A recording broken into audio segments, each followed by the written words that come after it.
राधा वल्लभ श्री हरिवंश। तो आज हम स्टार्ट कर रहे हैं हमारी जावा कोर्स सीरीज का थर्ड लेक्चर, जो कि है वेरिएबल्स इन जावा। तो ये लेक्चर स्टार्ट करने से पहले हम हमारा जो सेकेंड लेक्चर था गेटिंग स्टार्टेड विद जावा, उसका थोड़ा सा रिकैप ले लेते हैं। तो हमने सेकेंड लेक्चर में जावा को अपने लोकल पीसी में इंस्टॉल करना सीखा, साथ में हमने जेडीके के बारे में भी सीखा और हमने हमारा फर्स्ट प्रोग्राम जावा में कोड किया, जो कि था हेलो वर्ल्ड इन जावा। और हमने जावा का बेसिक प्रोग्राम स्ट्रक्चर भी समझा और साथ में हमने ये भी देखा कि जावा कैसे बैकएंड में प्रोग्राम को रन करती है। आज हम वेरिएबल्स के बारे में बात करेंगे।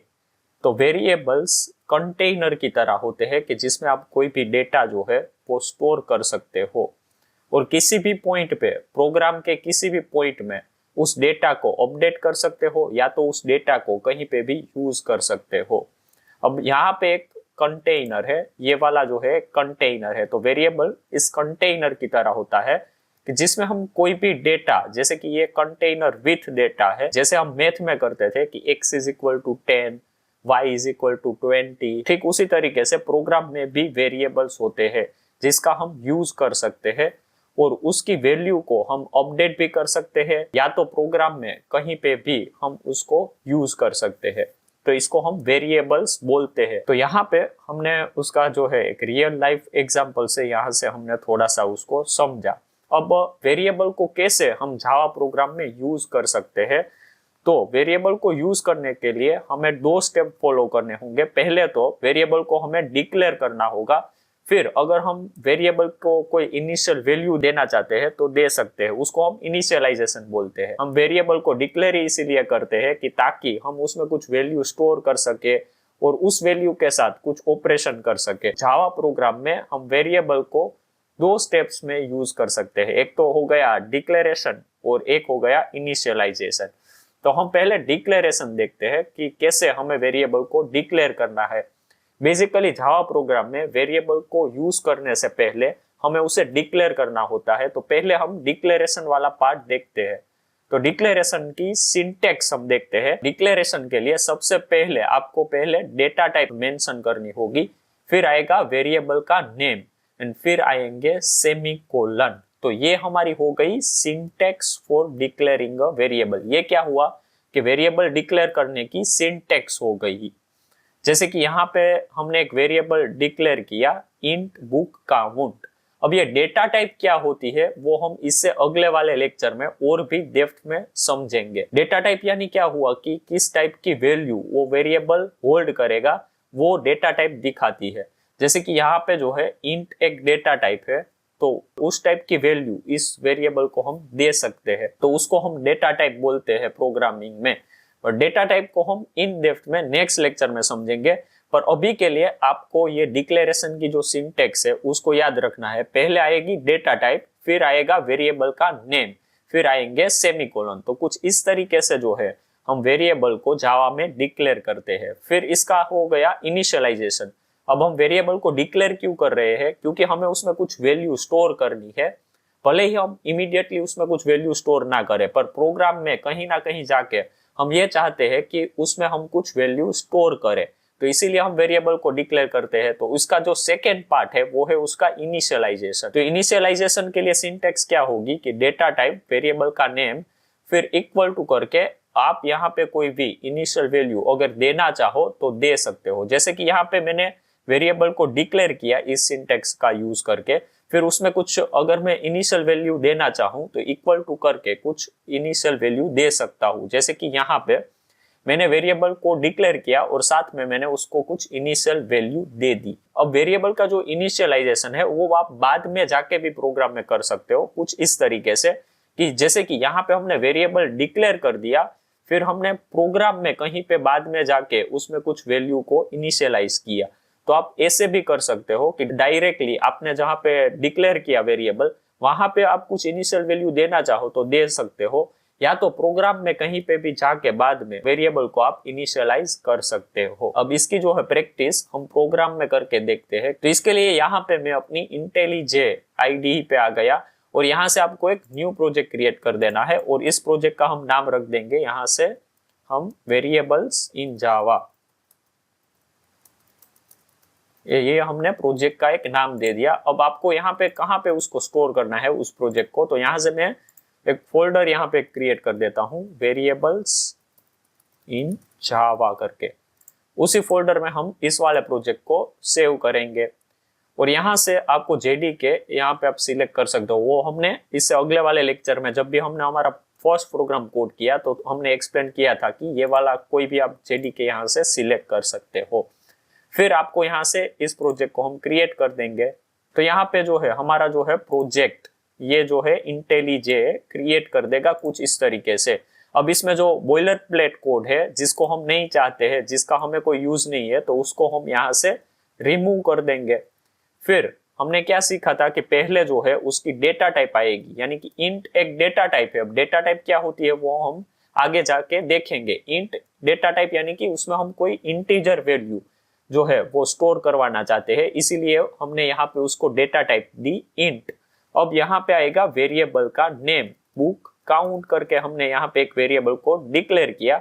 अब इसमें हम कुछ भी इनिशियल वैल्यू देना चाहे तो दे सकते हैं। अब इस वेरिएबल की वैल्यू को अगर आपको प्रिंट करवाना है तो हमने इससे पहले वाले लेक्चर में सीखा था कि हम प्रिंट करने के लिए system.out.println नाम की मेथड का हम यूज करते हैं। तो यहाँ से मैं लिखूंगा एस आउट। अब एस आउट क्या है कि जैसे ही यहाँ पे आप एस आउट लिखोगे तो वो जो है system.out.println का शॉर्टकट है। एस आउट लिखोगे तो system.out.println पूरा आ जाएगा। फिर हम यहाँ पे प्रिंट करवाना चाहते हैं बुक काउंट का वेरिएबल, तो यहाँ पे मैं बुक काउंट का वेरिएबल दूंगा। और अब मैं इस वाले प्रोग्राम को यहाँ से रन करता हूं,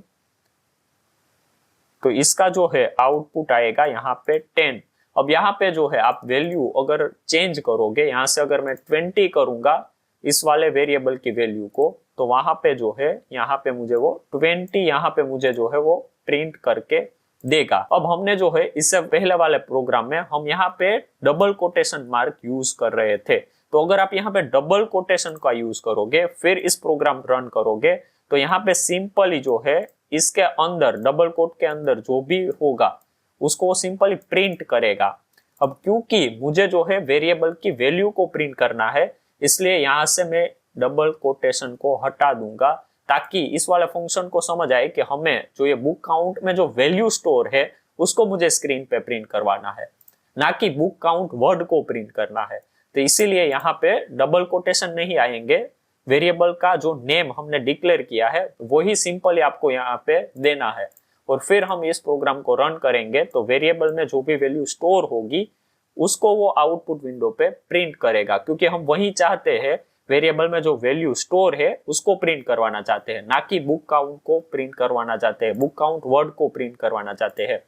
अब यहाँ पे अगर आप ऑब्जर्व करोगे तो मैंने यहाँ पे वेरिएबल का नेम को स्टार्ट किया स्मॉल लेटर से। जावा में एक बेस्ट प्रैक्टिस है कि जब भी आप मेथड का नेम या वेरिएबल का नेम जो है वो स्मॉल लेटर से ही स्टार्ट करो, ऐसी बेस्ट प्रैक्टिस है जावा में। इसके जो नेमिंग कन्वेंशन है वो हम आगे देखेंगे, पर अभी के लिए आपको ये याद रखना है कि जब भी आप कोई भी वेरिएबल का नेम डिक्लेयर करो तो उसको आप स्मॉल लेटर से स्टार्ट करो। फिर जहां पे वर्ड एंड होता है वो लेटर कैपिटल आएगा, यानी कि ये हमारा एक वर्ड हो गया बुक, फिर काउंट एक दूसरा वर्ड है तो बुक, और फिर सी कैपिटल आएगा काउंट। तो ऐसे करके ये कैमल केस में हम जो है जावा में सारा वेरिएबल का नेम, मेथड का नेम, क्लास का नेम देते हैं। और जो हमारे क्लास का नेम है उसका जो फर्स्ट लेटर होता है वो ऑलवेज कैपिटल होता है। अगर यहाँ पे मैं स्मॉल करूंगा इस वाले लेटर को, यहाँ पे मैं एम स्मॉल कर दूंगा तो वो यहाँ पे मुझे एरर देगा, क्योंकि जावा में जो है क्लास का फर्स्ट लेटर ऑलवेज हम कैपिटल से स्टार्ट करते हैं। अब यहाँ पे अगर कोई लंबा नेम होगा क्लास का, मान लो कि ऐसा मैंने यहाँ पे नाम दिया कि वेरिएबल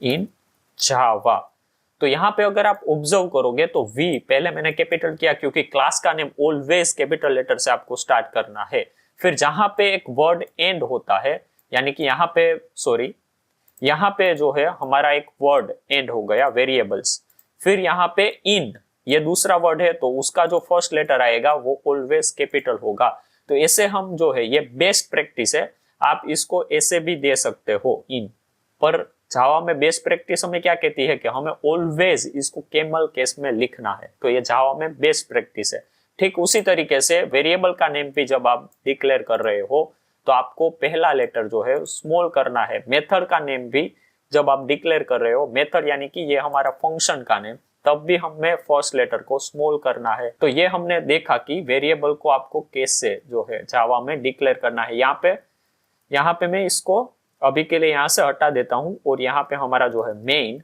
उसको यहाँ से डिक्लेयर कर देता हूँ। अब नेक्स्ट है अपडेटिंग द वेरिएबल। वेरिएबल की वैल्यू को हम कभी भी प्रोग्राम में अपडेट कर सकते हैं, तभी तो हम उसको वेरिएबल बोलते हैं, क्योंकि उसकी वैल्यू को हम प्रोग्रामिंग के दौरान अपडेट करवाना चाहते हैं, इसीलिए तो हम उसको वेरिएबल बोलते हैं। अब वेरिएबल की वैल्यू को अपडेट करने के लिए यहाँ पे अगर आप देखो, initially the person has 10 book. Person के पास पहले 10 बुक थी, इसीलिए हमने उसको इनिशियलाइज किया बुक काउंट को 10 से। ये वाली जो पर्सन ने है, initially the person has 10 books, now the person boat 10 more books, यानी कि पर्सन ने और 10 बुक खरीदी। तो हम क्या करेंगे, book count is equal to book count plus 10, यानी कि हमारे जो वेरिएबल है उसकी वैल्यू को हम अपडेट करवा देंगे। मान लो कि एक पर्सन के पास 10 बुक थी पहले, फिर उसने 10 बुक खरीदी, तो यहाँ पे हम क्या करेंगे कि book count is equal to book count plus 10 कर देंगे। तो इस तरीके से हम वेरिएबल की वैल्यू को अपडेट भी करवा सकते हैं।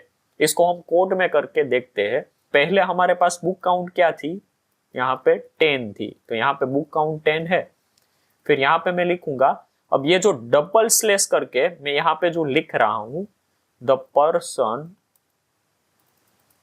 हैज 10 बुक्स, तो ये जो डबल स्लैश करके मैंने लिखा द पर्सन हैज 10 बुक्स, इसको हम जावा में कमेंट्स बोलते हैं। तो कमेंट्स क्या होती है जावा में, कि ऐसी नॉन एग्जीक्यूटेबल स्टेटमेंट्स होती है जो हम कोड को डिस्क्राइब करने के लिए या कोड को डॉक्यूमेंट करने के लिए या कोड को एक्सप्लेन करने के लिए यूज करते हैं।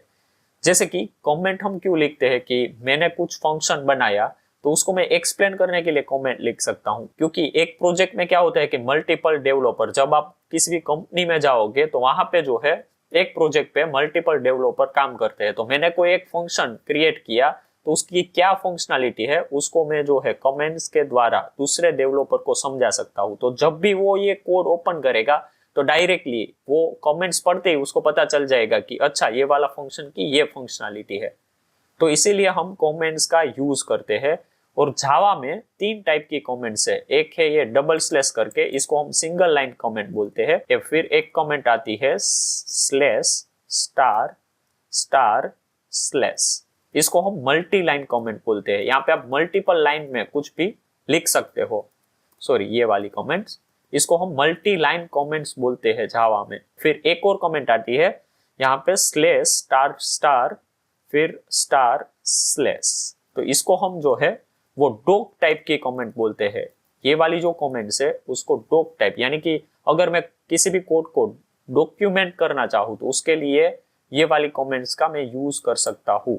तो जावा में ये 3 टाइप की बेसिकली कमेंट्स होती है। कमेंट्स यानी कि नॉन एग्जीक्यूटेबल स्टेटमेंट, जो कि कोड को एक्सप्लेन करने के लिए या कोड को डिस्क्राइब करने के लिए हम यूज करते हैं। तो यहाँ पे मैंने कमेंट लिखी थी द पर्सन हैज 10 बुक्स।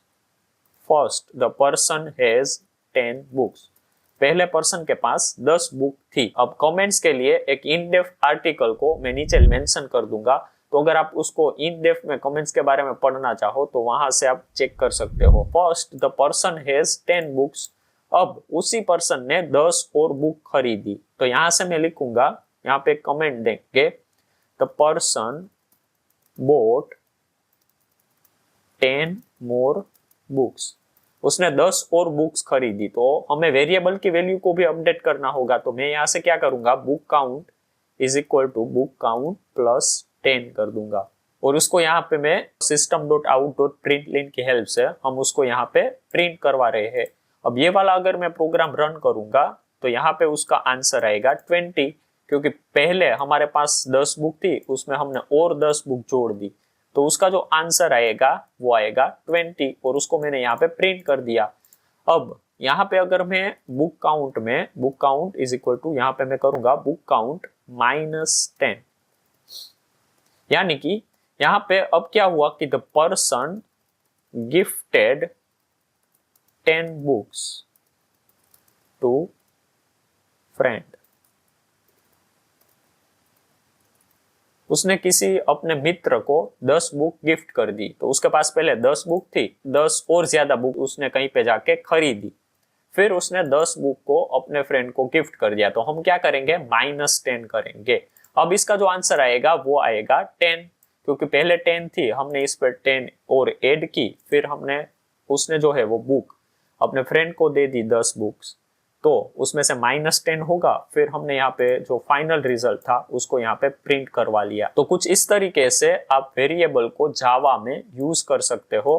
पहले हम उसमें कुछ इनिशियलाइज करते हैं, फिर हम उसमें कुछ ऑपरेशन करके फिर उसकी वैल्यू को प्रिंट करवा लेते हैं। तो कुछ इस तरीके से हम वेरिएबल का जो है जावा में यूज करते हैं। यहाँ पे एक नोट है कि जावा is a statically type language which means you must declare the type of value a variable can hold before you use it and that type cannot change later। तो जावा एक स्टैटिकली टाइप लैंग्वेज है। उसका क्या meaning हुआ कि हमें जो है वेरिएबल को यूज करने से पहले उसकी टाइप को डिक्लेयर कर देना है। जिस टाइप का वेरिएबल हमने क्रिएट कर दिया उस टाइप को हम बाद में जाके चेंज नहीं कर सकते। उसकी जो डेटा टाइप है उसको बाद में जाके हम चेंज नहीं कर सकते। मीनिंग यहाँ पे अगर हम एक एग्जाम्पल देखें कि यहाँ पे मैंने एक वेरिएबल डिक्लेयर किया जो कि इंट यानी कि इंटीजर डेटा टाइप का मैंने डिक्लेयर किया, int a is equal to 10 किया मैंने यहाँ पे।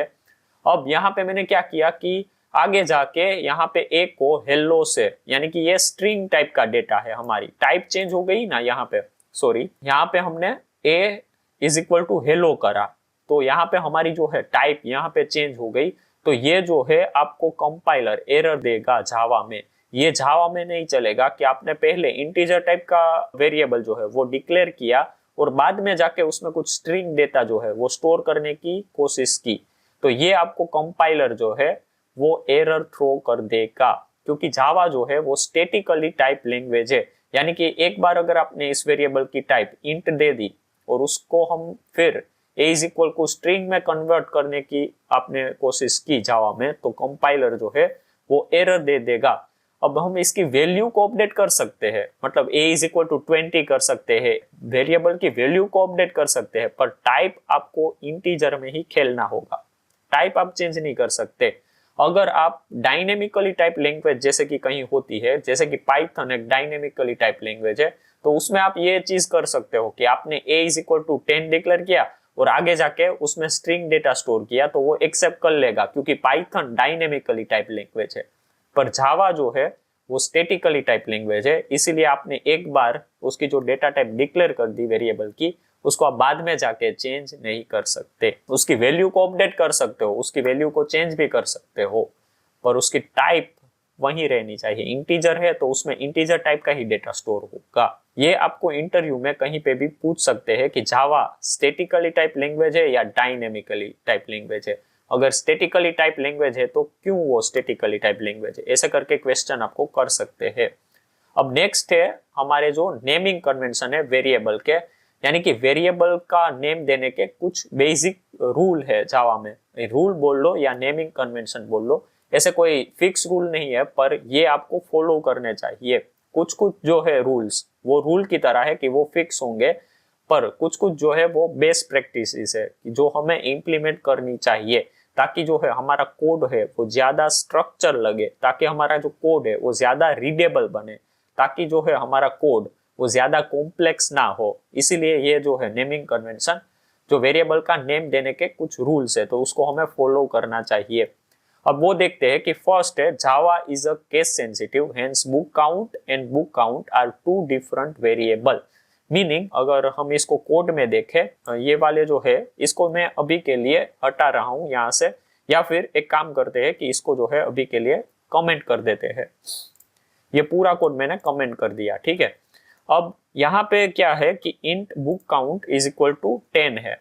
अब क्या होगा कि यहाँ पे इंट बुक काउंट ऐसे करके मैंने एक वेरिएबल डिक्लेयर किया बुक काउंट, और उसमें मैंने वैल्यू दी 20, और इसको हम प्रिंट करते हैं एस आउट, और यहाँ पे लिखते हैं बुक काउंट और एस आउट, और यहाँ पे लिखते हैं बुक काउंट। ये दूसरा वाला जो वेरिएबल है उसको यहाँ पे हम प्रिंट करते हैं। इसको हम अगर रन करेंगे तो यहाँ पे पहले आएगा 10 और फिर आएगा 20, क्योंकि ये जो बुक काउंट है वो डिफरेंट एक वेरिएबल है और ये वाला जो बुक काउंट है वो भी डिफरेंट वेरिएबल जावा उसको ट्रीट करेगी, दोनों को डिफरेंट, क्योंकि ये केस सेंसिटिव लैंग्वेज है, यानी कि ये कैपिटल बी और ये स्मॉल बी, उन दोनों को डिफरेंट जावा ट्रीट करेगी। अगर यहाँ पे आप तीसरा वेरिएबल भी ऐसे डिक्लेयर करोगे, इंट यहाँ पे मैं करूंगा बुक और सी को यहाँ पे स्मॉल रखूंगा, book count is equal to यहाँ पे मैं 30 करूंगा, तो ये भी जो है एक डिफरेंट वेरिएबल होगा जावा में, क्योंकि जावा जो है वो केस सेंसिटिव लैंग्वेज है। अब नेक्स्ट है variable must start with either a letter an underscore और अ डॉलर साइन, यानी कि वेरिएबल का जो नेम है वो लेटर के साथ स्टार्ट होना चाहिए या अंडरस्कोर के साथ स्टार्ट होना चाहिए या डॉलर साइन के साथ स्टार्ट होना चाहिए। यहाँ पे अगर इस तरीके से मैं करूं इंट अंडरस्कोर बुक काउंट ऐसे करके, सॉरी बुक स्मॉल रखेंगे यहाँ पे बी को और यहाँ पे मैं कर दूंगा बुक काउंट, तो ये जो है एक वैलिड नेम है जावा में, वैलिड नेम। फिर यहाँ पे इंट अगर मैं यहाँ डॉलर बुक काउंट, तो ये भी एक वैलिड नेम है, मतलब वैलिड वेरिएबल का नेम है, ऐसे आप दे सकते हो वेरिएबल का नेम। और यहाँ पे अगर मैं स्टार्ट करूं इंट बुक काउंट, जो कि हमने ऊपर डिक्लेयर ही किया है, तो यहाँ पे वो एक्सेप्ट नहीं करेगा, तो यहाँ से इसको हम अभी के लिए हटा देते हैं बुक काउंट को। तो ये वैलिड नेम है जावा में, but it's a best practice. ये वैलिड नेम है and it's a best practice, तो ये वैलिड नेम भी है और जावा में ये बेस्ट प्रैक्टिस भी है। आप ऐसे डिक्लेयर कर सकते हो, पर ये जावा में बेस्ट प्रैक्टिस नहीं है, ये जावा में बेस्ट प्रैक्टिस है। इसी तरीके से हमें वेरिएबल का नेम डिक्लेयर करना चाहिए। अब नेक्स्ट है हमारे variable names can not start with a number, यानी कि वेरिएबल के नेम को आप नंबर के साथ स्टार्ट नहीं कर सकते। यहाँ पे अगर हम देखें इंट ऐसे करके करूं 10 बुक काउंट, तो ऐसे करके आप वेरिएबल के नेम को नंबर के साथ स्टार्ट नहीं कर सकते जावा में। अब नेक्स्ट है variable name can't use a white space, यहाँ पे हमने ऐसे करके वेरिएबल को डिक्लेयर किया बुक और फिर स्पेस करके हमने लिखा काउंट, तो ये वैलिड नहीं है जावा में, यानी कि वेरिएबल के नेम में आप वाइट स्पेस का यूज नहीं कर सकते। वाइट स्पेस जैसे ही आप रिमूव कर दोगे तो ये अब वैलिड नेम है जावा में। नेक्स्ट जो है when creating a variable choose a name that makes sense, अब ये जो है हमारे लिए डेवलपर के लिए ये इंपॉर्टेंट है कि हमें वेरिएबल का नेम ऐसे चूज करना है कि जो कुछ सेंस बनाता हो। कुछ भी वेरिएबल का नेम हमें डिक्लेयर नहीं करना, ताकि जब भी कोई और डेवलपर भी आपके कोड को रीड करे वो डायरेक्टली समझ जाए कि ये वेरिएबल क्यों क्रिएट किया है, इस वेरिएबल का क्या काम है, ये वेरिएबल क्या स्टोर कर रहा है, तो उसको वो समझ में आए। इसलिए हमें ऐसे नेम को चूज करना है जो कुछ सेंस बनाता हो। यहाँ पे हम बुक काउंट एक वेरिएबल हमने डिक्लेयर किया, ठीक है, इसको मैं ऐसे भी डिक्लेयर कर सकता था कि int b is equal to 10, ऐसे करके कर सकता था, पर हमने यहाँ पे पूरा वेरिएबल का नेम दिया बुक काउंट, तो ऐसे करके ही आपको डिक्लेयर करना चाहिए जावा में। अब एक और एग्जांपल ले कि जैसे int age is equal to यहाँ पे मैं करूंगा 28, तो ये हमने एज वेरिएबल को इनिशियलाइज किया, पर इसी वेरिएबल को ऐसे भी डिक्लेयर कर सकते हैं int A is equal to 28, तो ये किसी को पता नहीं चलेगा कि ये वेरिएबल जो है उसका क्या यूज है प्रोग्राम में। पर ऐसे आप डिक्लेयर करोगे तो डायरेक्टली कोई अगर और डेवलपर भी आपके कोड को देख रहा है या कोई और पर्सन आपके कोड को देख रहा है तो उसको पता चल जाएगा कि ये वेरिएबल जो है इसका क्या काम है। और बाद में जाके कहीं पे भी अगर आपकी एप्लीकेशन बड़ी हो गई तो आपको भी ये याद रहेगा कि आपने ये वाला जो वेरिएबल है किस लिए डिक्लेयर किया था। आपको वो याद नहीं रहेगा तो आपने वेरिएबल का नेम अगर ऐसा रखा होगा कि जो सेंस बनाता हो, तो बाद में अगर आप भी आपके कोड को देखोगे को पता चल जाएगा कि वेरिएबल को नेम पढ़ के ही आपको पता चल जाएगा कि ये वाला वेरिएबल मैंने क्यों डिक्लेयर किया था। नेक्स्ट है for one word variable name use all lower case letter, जैसे कि यहाँ पे हमने एक ही वर्ड का जो है वेरिएबल वो डिक्लेयर किया है, तो यहाँ पे सब यहाँ पे है जो स्मॉल आप यूज करो। आप इसको ऐसे भी डिक्लेयर कर सकते थे एज करके, पर ये बेस्ट प्रैक्टिस नहीं है, it is not a best practice. आपको कैसे डिक्लेयर करना चाहिए, अगर आप एक वर्ड का ही वेरिएबल का नेम दे रहे हो तो ऐसे ही आपको डिक्लेयर करना चाहिए। 2 वर्ड का दे रहे हो तो फर्स्ट लेटर को आपको स्मॉल रखना है। जैसे कि यहाँ पे मैं दूंगा यूजर एज, और जहां पे जो है वर्ड एंड होता है, यानी कि ये एक वर्ड हो गया और एज एक दूसरा वर्ड है, तो उसका जो है फर्स्ट लेटर वो कैपिटल आएगा। फर्स्ट जो वर्ड है उसका जो फर्स्ट लेटर है वो स्मॉल आएगा। फिर जहां पे वर्ड एंड होता है उसका जो फर्स्ट लेटर है वो कैपिटल आएगा। तो ऐसे करके कैमल केस में आपको देना है वेरिएबल का नेम या फिर मेथड का नेम या क्लास का नेम भी। पर क्लास के नेम में जो है फर्स्ट लेटर है वो भी कैपिटल ही आएगा, और जहां पे वर्ड एंड होता है उसका जो फर्स्ट लेटर होगा वो भी कैपिटल ही होगा। अब नेक्स्ट है variable name can not be a keyword. अब कीवर्ड क्या होती है जावा में? तो जावा ने कुछ ऐसे रिजर्व वर्ड अपने लिए रखे हैं जिसको हम कीवर्ड बोलते हैं। जैसे कि क्लास को डिफाइन करने के लिए यहाँ पे क्लास कीवर्ड है, ये बुलियन एक कीवर्ड है, कांस्टेंट, केयर, सुपर, ऐसे कीवर्ड्स है ये सारे जावा में। तो वो हम वेरिएबल के नेम के लिए यूज नहीं कर सकते, वो हम मेथड के नेम के लिए यूज नहीं कर सकते, वो हम क्लास के नेम के लिए यूज नहीं कर सकते। तो इसको हम कीवर्ड्स बोलते हैं, जो कि जावा ने अपने खुद के लिए रिजर्व रखे हैं। जैसे कि यहाँ पे अगर मैं देखूंगा कि इंट ऐसे करके करूंगा गो टू, तो गो टू एक कीवर्ड है, तो उसको मैं वेरिएबल के नेम में यूज नहीं कर सकता। गो टू यहाँ पे अगर आप देखोगे तो वो एक कीवर्ड है, तो उसको मैं वेरिएबल के नेम में यूज नहीं कर सकता, तो उसको हम कीवर्ड बोलते हैं। ये सारे कीवर्ड्स है जावा में। अब नेक्स्ट है वेरिएबल की मेमोरी में कैसे रिप्रेजेंट होता है। हमने वेरिएबल तो डिक्लेयर कर दिया, int book count is equal to 10 करके। इंट है वो हमारी डेटा टाइप है, डेटा टाइप को हम अगले लेक्चर में ज्यादा डेप्थ में समझेंगे। पर हमने वेरिएबल को डिक्लेयर कर दिया ऐसे करके, int book count is equal to 10। पर बैकएंड में मेमोरी में वो कैसे स्टोर होता है वो समझते हैं। तो जैसे ही आप ऐसे करके int book count is equal to 10 करोगे तो मेमोरी में बैकएंड में प्रोसेसर है वो किसी एक रैंडम ब्लॉक पे जाएगा, और वहां पे वो उस वाले ब्लॉक को वो बुक काउंट से आइडेंटिफाई कर देगा। ये वाले ब्लॉक को प्रोसेसर क्या करेगा कि किसी एक रैंडम ब्लॉक में जाएगा, उसको वो बुक काउंट से आइडेंटिफाई कर देगा और उसमें जो है 10 को स्टोर कर देगा। तो इस तरीके से जो है बैकएंड में हमारा मेमोरी में वेरिएबल जो है वो स्टोर होता है। तो नेक्स्ट लेक्चर में हम डेटा टाइप्स इन जावा, हमने वेरिएबल को जब भी डिक्लेयर किया तो आगे ऐसे करके इंट हमने लिखा था, तो वो थी डेटा टाइप। तो उसको हम ज्यादा नेक्स्ट वाले लेक्चर में डिस्कस करेंगे। इस वाले लेक्चर में इतना ही, मिलते हैं नेक्स्ट लेक्चर में। राधा वल्लभ श्री हरि।